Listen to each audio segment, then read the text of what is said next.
Hello everyone, welcome to Mocktail Plaza. Today I'll tell you one very simple mocktail. Mocktail name is Lychee Coconut Cooler. How to make Lychee Coconut Cooler? First of all, take a glass and add some ice cube. Then you have to squeeze on fresh lemon. Just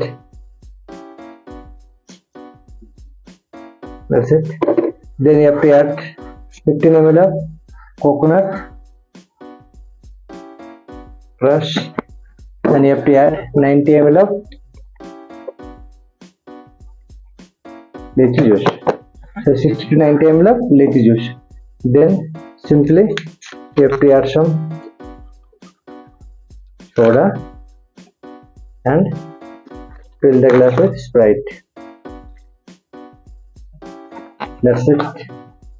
The lychee coconut cooler mocktail. Then simply stir.